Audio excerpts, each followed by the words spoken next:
نحمده ونصلي على رسوله الكريم أما بعد أعوذ بالله من الشيطان الرجيم بسم الله الرحمن الرحيم وتعاونوا على البر والتقوى ولا تعاونوا على الإثم والعدوان واتقوا الله إن الله شديد العقاب حرمت عليكم الميتة والدم ولحم الخنزير وما أهل لغير الله به والمنخنقة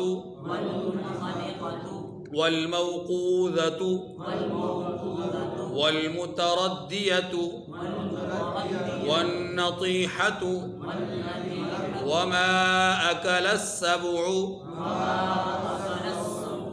إلا ما ذكيتم وما ذبح على النصب وأن تستقسموا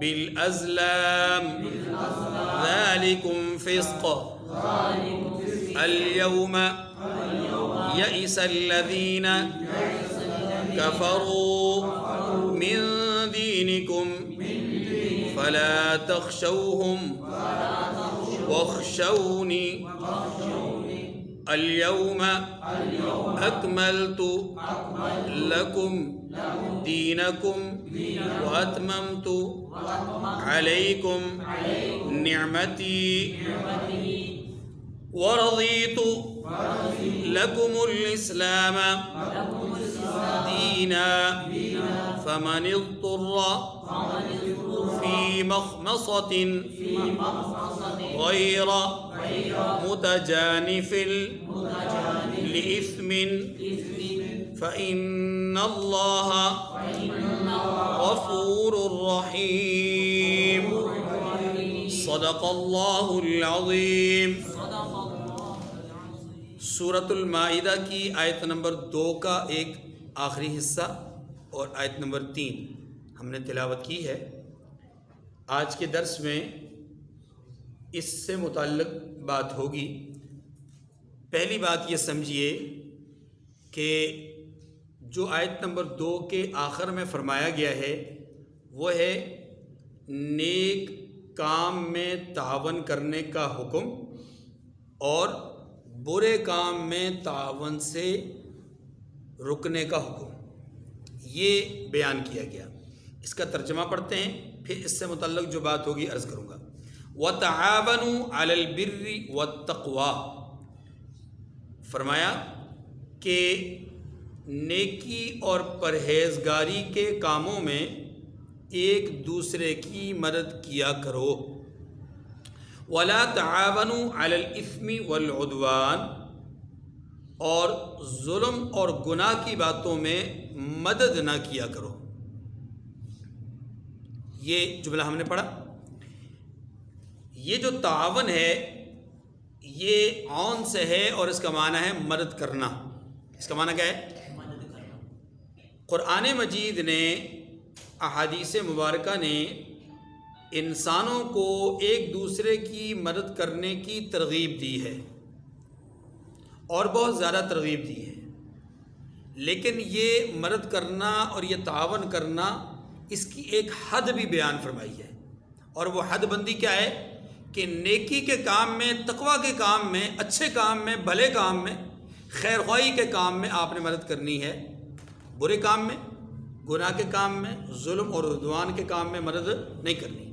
یہ ذرا سمجھیے گا، یہ جو معاونت ہے نا، تعاون،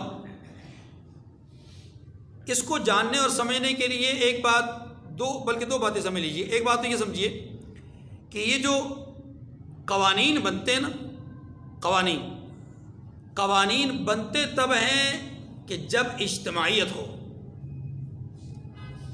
2 4 5 6 10 20 ہزار 2000 لاکھ 2 کروڑ 2 کروڑ ارب 2 ارب لوگ جب ہوں تو پھر قوانین بنتے ہیں. فرد واحد ہو تو قانون نہیں بنتا. قانون محتاج ہے اجتماعیت کا. قانون محتاج ہے کس کا؟ اجتماعیت کا. اجتماعیت ہوگی تو قانون ہوگا. اس سے ایک بات نتیجے کے طور پر سمجھ لیجئے اسی بات سے کہ قانون انسانوں کے لیے ہوتا ہے، جنگل میں قانون نہیں ہوتا. کیوں؟ اس کی وجہ ایک ہے، اور اس کی وجہ یہ کہ انسان کی فطرت اور نیچر رب ذوالجلال نے ایسی بنائی ہے کہ اس کے اندر تمدن، ایک دوسرے کے ساتھ مل جل کر رہنے کا جذبہ یہ انسان کے اندر ہے، جانور کے اندر نہیں ہے. جانور کے اندر یہ جذبہ، جانور کے اندر اللہ نے اس جذبے کو نہیں رکھا. یہ جذبہ صرف انسانوں کے اندر ہے.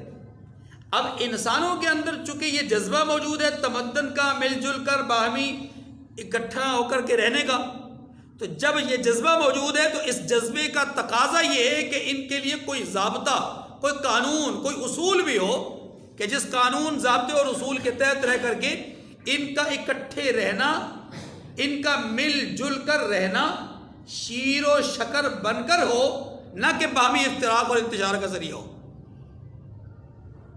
یہی وجہ ہے کہ اگر انسان قوانین کی پابندی کرتے ہیں، اصول کا پاس رکھتے ہیں، تو پھر انسانوں کا معاشرہ ایک مثالی معاشرہ بنتا ہے. اگر یہی انسان قوانین کا احترام نہیں کرتے، اصولوں کا احترام نہیں کرتے، تو پھر ان کا معاشرہ بدترین معاشرہ بنتا ہے، اور جانوروں سے بھی زیادہ بدترین معاشرہ بنتا ہے.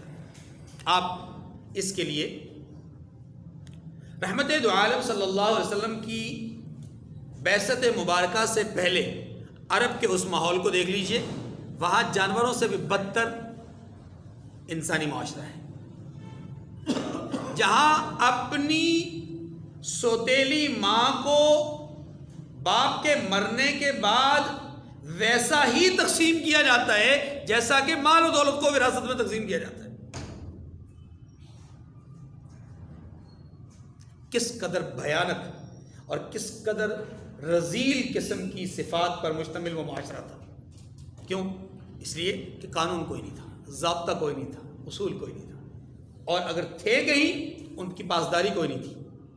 رسول اللہ صلی اللہ علیہ وسلم نے تہذیب پر، تمدن پر جو آ کر محنت فرمائی، تربیت کے لحاظ سے، اخلاقیات کے لحاظ سے، اس کا نتیجہ کیا بنا؟ اس کا نتیجہ یہ نکلا کہ رحمت دو عالم صلی اللہ علیہ وسلم کی تربیت کے نتیجے میں لوگوں کا جو معاشرہ ہے اتنا مثالی معاشرہ بن گیا کہ وہ جو ایک دوسرے کے گریبان چاک کیا کرتے تھے وہ آپس میں شیر و شکر ہو گئے. وہ جو ایک دوسرے پر چھوٹی چھوٹی بات پر چڑھ دوڑتے تھے اور کنبے کے کنبے اس میں قتل ہو جاتے تھے، وہ آپس میں کیسے بن گئے؟ کجسد واحد، ایک جسم کی مانند بن گئے.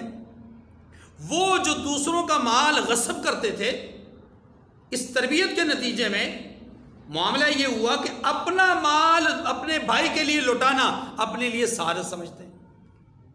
وہ جو بچیوں کو زندہ درگور کیا کرتے تھے، اب انہی بچیوں کی تربیت کرنے کو اپنے لیے جنت کا ذریعہ سمجھنے لگے.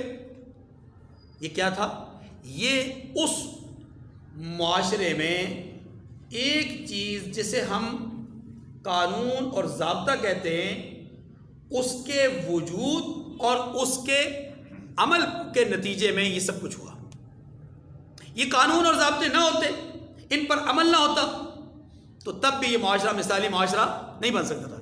آج قانون وہی ہیں، اصول وہی ہیں، ہے کہ نہیں ہے؟ جو کہ رسول اللہ صلی اللہ علیہ وسلم کے زمانے سے پہلے نہیں تھے، لیکن حضور کے زمانے میں وہ اصول ہمارے سامنے آ گئے. آج کا معاشرہ مثالی معاشرہ نہیں. آج کے معاشرے کو کوئی آدمی باقاعدہ طور پر ایک مثالی معاشرہ، مثالی تمدن نہیں کہہ سکتا. اس کی وجہ کیا ہے؟ قانون موجود ہے، ضابطہ موجود ہے قرآن پاک کی شکل میں. احادیث مبارکہ کی صورت میں، لیکن اس پر عمل نہیں ہے. اس پر عمل کیوں؟ اب دیکھیے میں آیت کی طرف آ رہا ہوں. ہو کیا رہا ہے؟ ہو یہ رہا ہے کہ آج کے دور میں تعاون علی البر، تعاون علی التقوی، اس کو نہیں دیکھا جا رہا، بلکہ آج کے دور میں دیکھا کیا جا رہا ہے میرے مفادات کہاں وابستہ ہے. بس آج کے دور میں اس چیز کو دیکھا جا رہا ہے. اسی کے نتیجے میں ووٹ بھی کاسٹ کرتا ہوں، اسی کے نتیجے میں آواز بھی اٹھاتا ہوں، اسی کے نتیجے میں خاموش بھی رہتا ہوں، اسی کے نتیجے میں کسی کے ساتھ چلتا بھی ہوں، اسی کے نتیجے میں کسی سے پیچھے بھی ہٹتا ہوں، اسی کے نتیجے میں کسی کے ساتھ میں تعلقات بھی جوڑتا ہوں، اسی کے نتیجے میں کسی کے ساتھ تعلقات بھی توڑتا ہوں. کیوں؟ مفادات. مجھے اپنے مفادات عزیز ہیں، میرے رب کے رسول کے مفادات مجھے عزیز نہیں. میں معذرت کے ساتھ عملی بات عرض کر رہا ہوں. قولی طور پر آپ ہر مسلمان یہی کہتا ہے کہ نہیں، اللہ کا حکم بالا، رسول کا حکم بالا، ہمیں ان سے عقیدت، ہمیں ان سے محبت، ہمارا ان پر ایمان، ان کو سب کچھ سمجھتے ہیں. یہ بات ہمارا قولی طور پہ درست ہے. قولی طور پہ ہم بالکل وہی بات کریں گے جو قرآن و حدیث نے کی، لیکن عملاً ہم وہی کچھ کر رہے ہیں جو قرآن اور حدیث کے مخالفت میں ہے. تو نتیجہ کیا نکلا؟ نتیجہ یہ نکلا کہ آج کا معاشرہ مثالی معاشرہ بننے سے عاری ہو چکا ہے. مثالی معاشرہ نہیں رہا. تو قرآن پاک نے یہ ضابطہ بتلایا ہے کہ آپ نے باہمی تعاون کی زندگی گزارنی ہے. اور یہ تعاون کی زندگی کیوں گزارنی؟ اس لیے کہ انسان کی فطرت اور نیچر ہے کہ یہ تمدن کو چاہتا ہے، اور تمدن تبھی مثالی بن سکتا ہے جب اصول اور ضابطے کے تحت ہوگا. قرآن پاک نے ضابطہ بیان کر دیا، اچھائی میں، نیکی میں، تقوی میں تعاون کرو. اچھا قرآن پاک نے کیا کہا؟ اعدلوا هو اقرب للتقوی،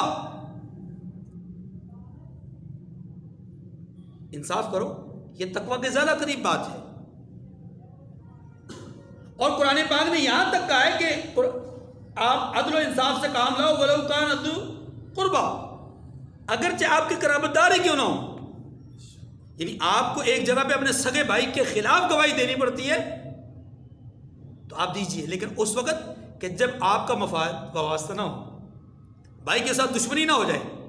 آپ بھائی کے ساتھ محبت بھی کرتے ہیں، تو آپ کے ساتھ ان کا تعلق بھی بڑا اچھا ہے، لیکن آپ یہ سمجھتے ہیں کہ اس معاملے میں میرا بھائی غلط ہے، سو آپ اس کے خلاف گواہی دیتے ہیں، تو یہ آپ کا عدل و انصاف پر مبنی شہادت کا عمل ہے، اور اس عمل کو اللہ کے ہاں بہت زیادہ سراہا جائے گا.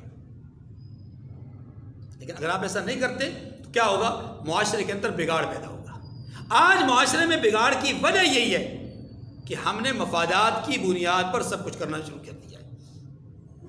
مفاد ہے، اس کی بنیاد پر درس ہو رہا ہے، مفاد ہے اس کی بنیاد پر آواز ہو رہا ہے، مفاد ہے اس کی بنیاد پر تقریریں ہو رہی ہیں، مفاد ہے اس کی بنیاد پر الیکشن لڑا جا رہا ہے، مفاد ہے اس کی بنیاد پر لوگ جو ہے وہ برادری اور کنبے کی سرداری اور جو ہے برادری اور کنبے کا حصہ بنتے ہیں. یہ سب کچھ مفادات کی بنیاد پر. آج میرے مفادات ختم تو میرا تعلق کسی اور سے.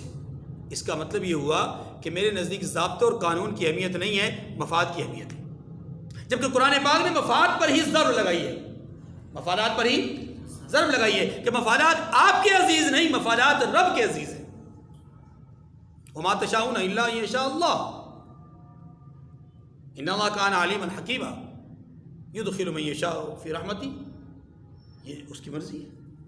اس لیے اس آیت کریمہ میں بظاہر تو دو سادہ سے الفاظ ہیں کہ نیکی اور تقوی کے معاملے میں ایک دوسرے کے ساتھ تعاون کرو اور برائی میں ایک دوسرے کے ساتھ تعاون ہے، لیکن اس کی جب گہرائی میں جائیں گے تو ہماری آنکھیں کھلی رہ جائیں گی کہ یہ کتنا بڑا جملہ ہے. انسان محتاج ہے، ہر انسان محتاج ہے. ایک آدمی غریب ہے لیکن اللہ نے اس کو جسمانی طور پہ قوت عطا فرمائی ہے، تو وہ اپنی جسمانی قوت کو دوسرے کی خدمت میں لگا کر کے اس کو فائدہ پہنچا رہا ہے، اور دوسرا اپنے مال کو اس پر خرچ کر کے اس کو فائدہ پہنچا رہا ہے. اب دیکھیے یہاں غریب مالدار کا محتاج ہے، مالدار غریب کا محتاج ہے. بالکل غلط بات ہے یہ جو ہمارے صاحب ثروت لوگ بات سوچتے ہیں کہ جی دنیا کا نظام ہم سے چل رہا ہے. نہیں، کائنات کے پیغمبر نے ارشاد فرمایا کہ اے عمرا اے صاحب ثروت لوگوں، اپنی دولت پر ناز نہ کرنا، کیونکہ تمہیں جو کچھ مل رہا ہے وہ غربا کی وجہ سے مل رہا ہے۔ آپ اس کی ایک مثال دیکھ لیجئے، ایک فیکٹری ہے مثال کے طور پر، اس میں 400 لوگ کام کر رہے ہیں، مالک ایک ہے، لوگ کتنے کام کر رہے ہیں؟ 400۔ ان 400 کی محنت کا نتیجہ ہے کہ ایک کنٹینر جاتا ہے، اس کو 1 لاکھ کا پروفٹ ملتا ہے، وہ 1 لاکھ میں سے 400 لوگوں کو فرض کیجئے کہ 200 روپے دیتا ہے اور باقی ساری کی ساری رقم اپنی جیب میں ڈالتا ہے۔ آپ بتلائیے کہ اس پورے کنٹینر کو تیار کرنے میں محنت کس کی؟ 400 لوگوں کی۔ کوشش کس کی؟ ان کی۔ پسینہ کن کا بہا؟ ان کا۔ یہ صاحب تو اپنے اے سی والے روم میں تھے، یہ صاحب تو خوش گپیوں میں مصروف رہے۔ ہاں صلاحیتیں ان کی بھی، ان کا انکار نہیں کیا جا سکتا، لیکن وہ صلاحیتیں ایسی نہیں کہ 400 لوگوں کی محنت کا متبادل ہوں، کیونکہ یہ صلاحیتیں بھی تو اللہ نے دی ہیں۔ اللہ چاہے تو آج صلاحیتیں چھین لیں۔ ایک چیز جسے اللہ ڈسٹرب کر دے، ذہن، ایک چیز جسے اللہ ذہن کو ڈسٹرب کر دیں تو یہ آدمی سیٹ پہ بیٹھنے کا قابل نہیں رہے گا۔ صلاحیتیں کس نے دی؟ اللہ نے۔ قوت کس نے دی؟ اللہ نے۔ تو یہ جو 400 لوگوں کی قوت ہے اور ایک بندے کی صلاحیت ہے، یہ دونوں برابر نہیں ہیں، لیکن پھر بھی اللہ اس کو زیادہ دے رہے ہیں اور ان کو کم مل رہا ہے، تو یہ کم ملنے والے ناشکرے نہ ہو، اور جن کو مل رہا ہے اکیلے وہ غرور نہ کرے، وہ غرور۔ بس یہ بات سمجھائیں، ہم ایک دوسرے کے محتاج ہیں۔ وَتَعَاوَنُوا عَلَى الْبِرِّ وَالتَّقْوَىٰ کے اندر یہ بتلایا گیا، ہم محتاج تو ہیں ایک دوسرے کے، لیکن ہمارا یہ احتیاج کا معاملہ، ہماری یہ ضرورت کا معاملہ اگر اچھائی اور خیر کے لیے ہوگا تو پھر ہمارا معاشرہ مثالی معاشرہ بن جائے گا۔ ٹھیک ہے جی، اگلا جملہ وَاتَّقُوا اللَّهَ، اور اللہ سے ڈرتے رہو۔ یہ جملہ کس کے نتیجے میں کہا جا رہا ہے؟ 2 باتوں کے، نیکی اور بھلائی میں ایک دوسرے کے ساتھ تعاون کرنا ہے، اور برے کام میں تعاون نہیں کرنا۔ ان دونوں باتوں کو کہنے کے بعد کیا کہا؟ اللہ سے ڈرو۔ کیوں؟ اس لیے کہ جسے تم نیکی سمجھتے ہو، ذرا سمجھے گا بات کو، جسے تم نیکی سمجھتے ہو سکتا ہے وہ اللہ کے ہاں نیکی نہ ہو۔ یہ بھی تو قرآن پاک نے کہا ہے نا۔ کیا کہا ہے قرآن پاک نے؟ کہا افمن زین لہ سوء عملہ فرآہ حسنا، کیا آپ نے اس آدمی کو نہیں دیکھا کہ جو ایسا عمل کر رہا ہے جسے وہ خود اچھا کہتا ہے؟ اللہ نہیں اچھا کہتے، رسول نہیں اچھا کہتے، اس کے اپنے گمان کے مطابق یحسبون انہم یحسنون صنعا، سورہ کہف میں اللہ نے فرمایا وہ گمان کرتے ہیں کہ ان کا کام اچھا ہے۔ تو یہاں قرآن پاک نے اسی کی طرف گویا کہ ایک اشارہ کر دیا کہ تم نے نیکی اور تقوی کا معیار خود سے قائم نہیں کر لینا، بلکہ رب کے بتلائے ہوئے نیکی اور تقوی کے کام کو نیکی اور تقوی کا کام سمجھنا ہے۔ آج ہم نے خود سے اپنے ہاں خود معیار جو ہے وہ سیٹ کر دیا ہے۔ کیسے؟ دیکھیے توجہ، ہمارے یہاں ایک بہت بڑا المیہ ہے آج کے دور میں، کہتے ہیں جی حقوق اللہ کا اتنا خیال رکھنے کی ضرورت نہیں ہے، حقوق العباد کا بہت زیادہ خیال رکھنا چاہیے، کیونکہ حقوق العباد کے حوالے سے سوال سخت ہوگا، پوچھ بڑی سخت ہوگی، پکڑ بڑی سخت ہوگی، اور یہ ہوگا اور وہ ہوگا۔ گویا کہ غیر شعوری طور پر ہم حقوق العباد کے مضبوط کرنے کے ساتھ ساتھ دوسری طرف سے حقوق اللہ کو پامال کر رہے ہیں۔ ہمیں یہ حق ہی نہیں پہنچتا کہ ہم یہ فیصلہ کریں کہ کس کی زیادہ اہمیت ہے اور کس پر اللہ نے معاف کر دینا ہے، کس پر اللہ نے پکڑنا ہے۔ نہیں، اللہ کا ضابطہ اور قانون یہ ہے کہ میں نے جو قوانین اور ضابطے دیے ان پر عمل کرنا تمہارا کام ہے، وہ اس کی مرضی ہے، وہ جس کو معاف کر دے، جس پر چاہے پکڑ لے۔ ہم نہیں، ہم میں سے بہت سارے لوگ ایسے ہیں جو سماجی ورکر ہوتے ہیں، فلاحی کاموں میں لگے ہوتے ہیں اور وہ لوگوں کی فلاح و بہبود کے لیے کام کرتے ہیں۔ اب اگر ان کو کہا جائے کہ آ جائیے نماز کے لیے تو کہتے ہیں دیکھیں جی ہم اس سے بڑا کام کر رہے ہیں۔ الیاذ باللہ، دیکھیے اللہ کا ہر حکم بڑا ہے، اللہ کا ہر حکم۔ اگر کسی غریب کے پیٹ کو بھرنے کے لیے آپ محنت کر رہے ہیں تو یہ آپ کے لیے بڑے اجر کی بات ہے، بڑے ثواب کی بات ہے، لیکن اس ثواب کی وجہ سے آپ اللہ کے دوسرے حکم کو پامال کریں، یہ اس کا حق آپ کو نہیں۔ یہی بات سمجھائے گی واتقوا اللہ، نیکی اور تقوی کے پیمانے کو، معیار کو قائم کرنے میں اللہ سے ڈرنا، خود سے کوئی معیار قائم نہ کر دینا۔ ان اللہ شدید العقاب، بلا شبہ اللہ سخت عذاب والا ہے۔ کہیں ایسا نہ ہو کہ تم نیکی کا کام سمجھ کے کرتے رہو اور کل کو تم عذاب میں گرفتار ہو جاؤ. اگلی آیت. حرمت علیکم المیتۃ 1 والدم 2 ولحم الخنزیر 3 وما اہل لغیر اللہ بھی 4. فرمایا کہ تم پر مرا ہوا جانور اور بہتا لہو خون، اور نمبر 3 سور کا گوشت، نمبر 4 اور جس چیز پر اللہ کے سوا کسی اور کا نام پکارا جائے، یہ سب تم پر حرام ہے. یہ سب تم پر آگے بھی حرام کچھ چیزیں آ رہی ہیں، میں پہلے ان پہ بات کرتا ہوں. حرمت علیکم المیتہ. میتہ کس کو کہتے ہیں؟ اس حلال جانور کو جس کا ذبح کرنا واجب تھا لیکن ذبح کیے بغیر وہ موت کی آغوش میں چلا گیا. میں نے 2 لفظ کہے ہیں، جانور حلال ہو، ذبح کرنا بھی واجب ہو. مچھلی حلال جانور ہے لیکن ذبح کرنا واجب نہیں، اس لیے اگر وہ خود سے مر جائے، دریا کے اندر مری ہوئی اوپر آ جائے، اس کا کھانا حلال ہے. اس کا کھانا کیا ہے؟ بغیر ذبح کیے بھی اس کا کھانا کیا ہے؟ یہ حدیث مبارکہ میں آتا ہے.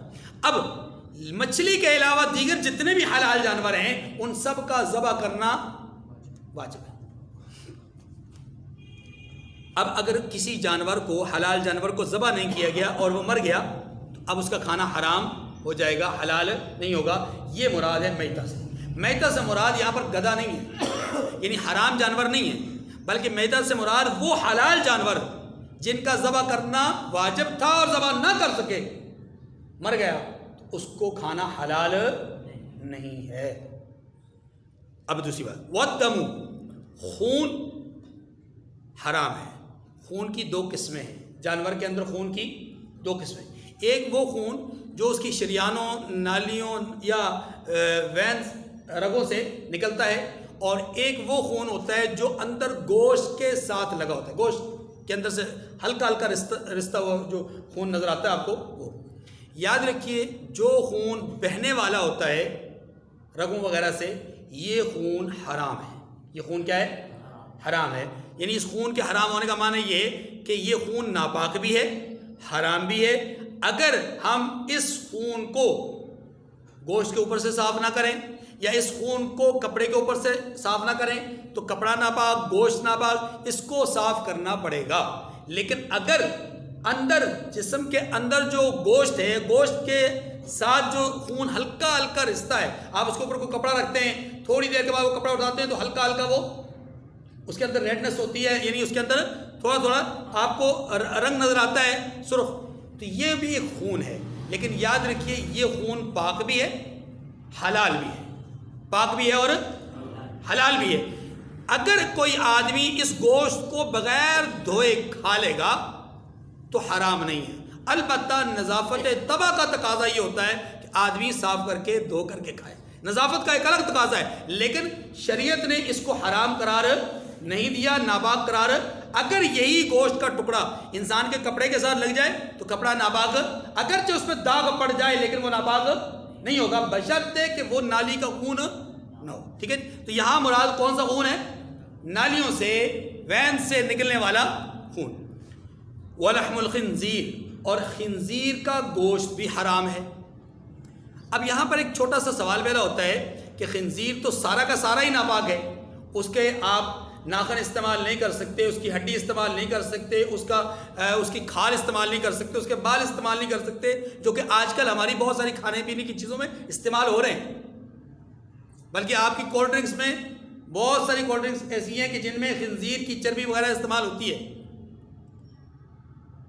سوال یہ ہے کہ قرآن پاک نے صرف اس کے گوشت کا کیوں ذکر کیا؟ جواب یہ کہ چونکہ یہاں پر صرف کھانے پینے کی چیزوں کا ہی ذکر ہے تو اس لیے اس کے گوشت کا ذکر کیا، ورنہ خنزیر نجس العین ہے. نجس العین کا مطلب یہ ہے کہ اس کا وجود وہ سراپا ناپاک ہے، سراپا نجس ہے. اس کے اندر کوئی چیز پاک نہیں، کوئی چیز صاف نہیں، حتیٰ کہ اس کی وجود کی کوئی چیز ایسی نہیں جسے پاک کرنے کے بعد پاک کیا جو ہے وہ پاکی کا حکم لگایا جائے، ایسا بھی نہیں. جیسے مردہ ہے نا جانور، ایک بکری ہے مر جائے، اس کا گوشت تو حلال نہیں، اس کا گوشت تو حلال نہیں، لیکن آپ اس کی کھال کو دباغت دینے کے بعد استعمال کر سکتے ہیں. اگر اس کی ہڈی کو استعمال کرنا چاہیں تو بالکل صاف ستھرا کر کے اس کی ہڈی کو استعمال کر سکتے ہیں. ہڈی ناپاک نہیں ہے. ناپاک کیا ہے اس کا گوشت، کھانا اس کا حلال نہیں ہے. باقی اگر اس سے کوئی چیز بنانا چاہتے ہیں ہڈی وغیرہ سے ہو جائے. لیکن خنزیر کے وجود کا کوئی حصہ بھی کسی صورت میں بھی پاک نہیں ہے. اس کو کہتے ہیں نجس العین. ٹھیک ہے جی. چوتھی بات وما اہل لغیر اللہ بہ، اور جو چیزیں اللہ کے غیر کے نام پر ذبح کی جائے، یعنی جو جانور اللہ کے غیر کے نام پر ذبح کر دیا گیا اس کو بھی حرام کہا. اللہ کے علاوہ کسی اور کے نام پر ذبح کیے جانے والے جانور کی کچھ صورتیں ہیں. دیکھیے بڑے غور سے سنیے گا، توجہ سے، اس میں بہت باریک باریک باتیں ہیں، لیکن ہم نہ سمجھنے کے نتیجے میں اپنی بہت ساری جو دولت ہے، بہت سارا جو اپنے جذبات ہیں انہیں خراب کر دیتے ہیں. پہلی بات یہ سمجھیے کہ ہم کوئی بھی جانور ذبح کرنا چاہیں اس میں ہمیں نیت کیا کرنی چاہیے؟ نیت یہ کرنی چاہیے کہ اے اللہ میں اس جانور کو آپ کی رضا اور آپ کا قرب حاصل کرنے کے لیے ذبح کر رہا ہوں. ٹھیک ہے.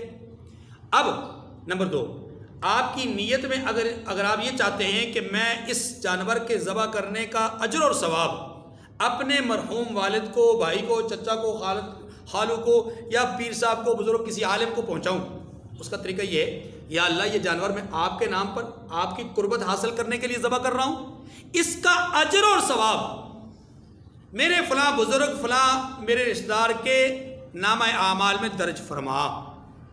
یہ ہے اصل کانسیپٹ، یہ ہے اصل سوچ، اصل نیت یہ ہونی چاہیے. ہمارے ہاں نیت میں تھوڑا سا فرق آ جاتا ہے، اور جس کی وجہ سے ایک چیز جو کہ حلال ہوتی ہے حرام بن جاتی ہے، ایک چیز جو باعث اجر و ثواب ہوتی ہے وہ باعث گناہ بن جاتی ہے. کیسے؟ میں یہ کہتا ہوں کہ میں نے یہ جانور ذبح کرنا ہے اللہ کے نام پر، لیکن نیت میری یہ ہوتی ہے کہ میرے اس عمل سے میرے والد صاحب خوش ہوں گے، میرے پیر صاحب خوش ہوں گے، میرے عالم اور بزرگ خوش ہوں گے. میرے اس عمل سے وہ خوش نہیں ہوتے، یاد رکھیے. اگر میں ان کی خوشی کے لیے کر رہا ہوں تو میں نے جانور کو ذبح درست نہیں کیا، میں نے غیر کے نام پہ ذبح کر دیا. اگرچہ نام اللہ کا لیا، اگرچہ نام میں نے اللہ کا لیا، لیکن غیر کے تقرب کے لیے، غیر کی خوشی کے لیے اس کو ذبح کر دیا، اس لیے یہ ناجائز ہو گیا. یہ کیا ہو گیا؟ جائز کب ہوتا؟ جائز یہ تب ہوتا کہ جب میں اللہ ہی کے نام پہ ذبح کرتا اور اللہ ہی کو خوش کرنے کے لیے کرتا، اور نیت یہ رکھتا کہ پروردگار اس کا اجر اور ثواب فلاں کو نصیب فرما. گویا اس کو ثواب پہنچانے میں رب کا محتاج ہوں. میری بات سنیں، میرے عمل سے وہ خوش ہوتا ہے یا نہیں ہوتا، یہ مدار نہیں. مدار یہ کہ اللہ خوش ہوتے ہیں کہ نہیں ہوتے. ٹھیک ہے جی. یہ ہے اصل بات. اگر یہ چیز ہم قائم کر لیں گے تو پھر ہمارا جانور ذبح کیا ہوا حلال ہو جائے گا. اور اگر یہ نہیں کریں گے، نام پہ تو اللہ کے ذبح کریں لیکن قربت کسی اور کی پانا چاہیں تو یہ حرام. نمبر 2، نام بھی کسی اور کا لیں، قربت بھی کسی اور کی لیں تو یہ بھی حرام. اور تیسری صورت یہ ہے کہ قربت تو اللہ کی لیں لیکن نام کسی اور کا لیں، الٹا ہو جائے. قربت کسی اور کی اور نام اللہ کا، قربت جو ہے وہ اللہ کی، خوش تو کرنا چاہیں اللہ کو، لیکن نام لیں جی بسم اللہ کے بجائے کہیں کہ جی فلاں عالم کے، فلاں بزرگ کے، اور فلاں جن کے، اور فلاں فرشتے کے نام پہ میں ذبح کرتا ہوں، تو یہ تینوں صورتیں ناجائز ہو جائیں گی. تینوں صورتیں، اللہ کا نام، قربت بھی اللہ کی، درست. اللہ کا نام ہو، قربت غیر کی ہو، درست نہیں. نام بھی غیر کا ہو، قربت بھی غیر کی ہو تو بھی درست نہیں. نام غیر کا ہو، قربت اللہ کی ہو، یہ بھی درست نہیں. درست صرف ایک ہی ہے، اور وہ کیا ہے کہ اللہ کے نام پہ ذبح کرتا ہوں، اللہ ہی کو خوش کرنے کے لیے کرتا ہوں، اللہ سے فریاد کرتا ہوں پروردگار اس کا اجر و ثواب میرے والدین کو، میری والدہ کو، میرے دادا کو، میری دادی کو، میرے فلاں بزرگ کو، پیر کو جو ہے اس کا ثواب نصیب فرما. انشاءاللہ پورا کا پورا اجر و ثواب ملے گا. ٹھیک ہے جی. یہی حال دیگ کا ہے، یہی حال دوسری چیز کا ہے کہ آپ اگر دیگ بنواتے ہیں، دیگ بنوائیے، شوق سے بنوائیے. آپ کسی مزار پہ جا کے تقسیم کرنا چاہتے ہیں 100 مرتبہ کیجیے، لیکن نیت یہی رکھیے یا اللہ یہ آپ کی رضا کے لیے ہے، آپ کو خوش کرنے کے لیے ہے. باقی وہاں پر مزار پہ بہت سارے غربا، بہت سارے ضرورت مند ہوتے ہیں تو وہاں جا کے تقسیم کرتا ہوں، آپ کر لیں.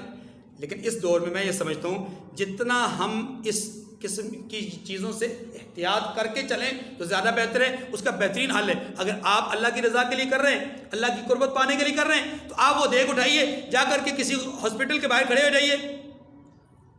آپ یقین کریں وہاں اتنے لوگ ہوتے ہیں جو کھانے کے ضرورت مند ہوتے ہیں، جنہیں اپنے غم کی وجہ سے کھانے کی فکر یا کھانے کی طرف جو ہے وہ توجہ ہی نہیں ہوتی۔ آپ ان کو جا کر کھانا پیش کر دیں، وہ اپنے غم کے دوران اگر کسی کا دیا ہوا کھانا کھا لیں گے، ان کے دل سے جو دعائیں نکلیں گی انشاءاللہ جو آپ کی نیت اور خواہش ہے، جس کو آپ ثواب پہنچانا چاہتے ہیں، انشاءاللہ پورا اجر ملے گا۔ ٹھیک ہے جی، وما اہل لغیر اللہ۔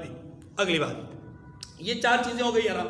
اب وہ جانور، توجہ، وہ جانور جو کہ حلال ہے لیکن وہ مرے مختلف طریقوں سے، تو اب وہ جو مختلف طریقے ہیں، اگر ان طریقوں سے مر گئے اور ہم نے ذبح نہ کیا تو فرمایا کہ یہ جانور بھی حرام ہو جائیں گے۔ حلال یعنی حلال جانور اگر ان طریقوں پہ مر گیا تو وہ کیا ہو جائے گا؟ حرام۔ وہ طریقے کیا ہیں؟ فرمایا والمنخنقہ، وہ جانور جو گلا گھٹ کر مر جائے، بندھا ہوا تھا، گھومتے گھومتے گلا گھٹ گیا۔ والموقوذۃ، اور وہ جانور جو گر کر مر جائے، اوپر سے گرا کہیں سے اور مر گیا۔ والنطیحۃ، اور ایسا جانور جس کو دوسرے جانور نے سینگ لگا دیا اور اس کے زخم میں وہ مر گیا، ہم نے اس کو ذبح نہیں کیا۔ وما اکل السبع الا ما ذکیتم، اور وہ جانور بھی جس کو درندے پھاڑ کر کھا لیں، جس کو درندے پھاڑ کر کھا لیں، اگر ہم نے ذبح نہیں کیا تو یہ حرام ہے، لیکن الا ما ذکیتم، مگر یہ کہ تم اگر ذبح کر دو تو پھر یہ کیا ہے؟ حلال، پھر یہ کیا ہے؟ حلال ہیں۔ وما ذبح علی النصب وان تستقسموا بالازلام، وما ذبح علی النصب کی میں نے ایک تشریح اوپر وما اہل لغیر اللہ میں کر دی ہے، وہی 3 صورتیں۔ فرمایا کہ جس کو تم مرنے سے پہلے وہ جانور بھی جو تھان پر ذبح کیا جائے، تھان سے مراد وہ مخصوص جگہیں جو کسی غیر کے نام پر بنی ہو، جیسے کسی بت کے نام پہ، کسی بزرگ کے نام پہ، کسی جگہ پہ کوئی درخت مشہور ہوتا ہے، کوئی جگہ مشہور، تو آپ کہیں گے نہیں جی میں نے اپنے گھر میں ذبح نہیں کرنا، یہاں قبول نہیں ہوتا وہ۔ تو یہ جو آپ کا وہاں پر جا کر کے اس مخصوص جگہ پہ، اس مقبرے پہ، اس درخت پہ یا اس پتھر کے بعد جا کر کے ذبح کرنے کا مطلب مسئلہ ہے کہ اس کے بغیر ذبح ہوتا نہیں، اس کے بغیر قبول ہوتا نہیں، تو یاد رکھیے یہی وہ کانسیپٹ ہے جو آپ کے حلال جانور کو حرام کر دے گا۔ آگے فرمایا ذالکم فسق، ذالکم یہ کیا ہے؟ یہ کیا ہے؟ اللہ اکبر، گناہ کی چیز ہے۔ کون سی؟ کہ غیر اللہ کے نام پر ذبح کرنا یا غیر اللہ کے نام پر منسوب جو جگہ ہے وہاں ان جگہوں پہ جا کر کے ذبح کرنا، یہ سب کا سب کیا ہے؟ آج امت میں یہ والا گناہ بہت زیادہ عام ہے، اور یقین کریں کسی کو اگر کچھ کہے نا تو اس کا پارا ہائی ہو جاتا ہے، وہ کہتا ہے جی تسی فلاں دے گستاخ، فلاں دے گلا۔ بھائی یہ گستاخی کی بات نہیں ہے۔ ہم جو عرض کر رہے ہیں کہ آپ جائیے جا کر مزار پہ تقسیم کیجیے، آپ جائیے جا کر فلاں جگہ پہ تقسیم کیجیے، 100 دفعہ کیجیے، شوق سے کیجیے، لیکن آپ کی نیت یہ ہونی چاہیے کہ میں اللہ کی رضا کے لیے کر رہا ہوں اور اللہ کی خوشی کے لیے کر رہا ہوں، بس یہ بات اپنے ذہن میں بٹھا لیجیے، اور پھر آپ جہاں مرضی جا کر تقسیم کیجیے۔ اللہ تعالیٰ مجھے اور آپ کو سمجھنے کی توفیق نصیب فرمائے۔